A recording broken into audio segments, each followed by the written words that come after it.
TikTok pranks are all the rage. Yeah, we need to talk about a boy who was taking the piss on the weekend. Louis having some fun with his hands. No, not that one. I reckon Louis actually did a pretty good job summing up the coronation.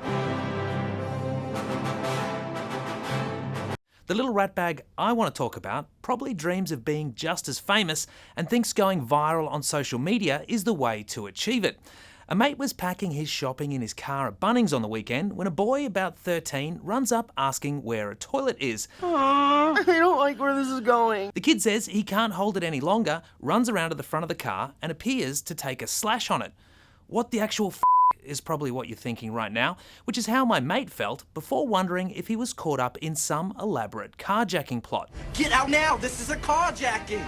Oh, Greg, I think he has a flat tire. He must need a jack. But the only crime about to be perpetrated here was the attempted theft of someone's dignity, and the grubby motive was a need for views on social media. I'm sorry that people are so jealous of me, but I can't help it that I'm popular. Turns out the kid wasn't taking a leak at all. He was squirting water from a bottle while his scaly mates were filming in a nearby car. Shit. Got your ass. So my mate decided to play it cool and got into his car to leave, but the boys swarmed the vehicle and started banging on it to get a reaction. That could have been quite scary. Yeah, so what do you do in that situation? Give the kids a serve, you might be tempted to belt one of them. Which you wouldn't. No, obviously not. Yes, that's exactly what's happening. But any reaction is playing into the hands of these thirsty little bastards who just want viral content for TikTok or the gram. We need emotional content. Of course, the stupidity of boys and young men predates social media. Remember Punk'd and Jackass in the noughties. But the vast reach of social media adds a layer of achievable notoriety that simply hasn't existed before.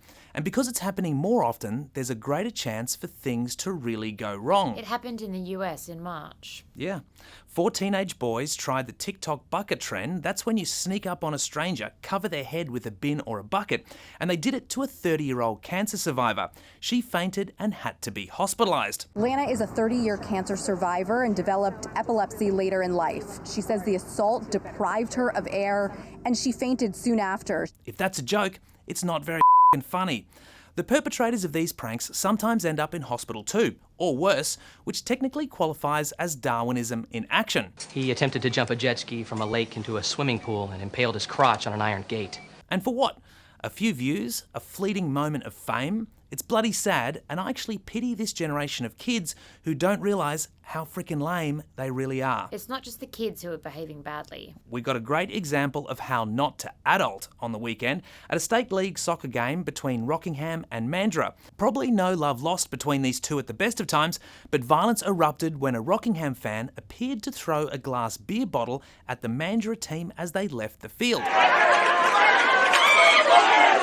Jeez, it's lucky no one was injured. Yeah, it's the second time in about a month a glass beer bottle has made an appearance at a state league game after a man at Dianella Reserve was struck in the head. He had to go to RPH. When there's an incident like this, there's always an investigation, and the guilty parties can cop spectator bans. But here's a thought, Football West. Ban glass bottles. Clearly these donkeys can't control themselves after a frothy or two. Determined to get drunk, aren't you? So take away the temptation and serve said frothies in a cup before someone gets hurt. Because we know it's hard to find a nurse, especially in regional WA. Well, the government reckons they've got a plan to fix that. Yeah, they're offering a carrot for nurses to go bush in the state budget this week. Up to 350 nursing and midwifery graduates will get 12 grand towards their student debt if they start work in the regions in the next financial year. Worth it. Here's the catch.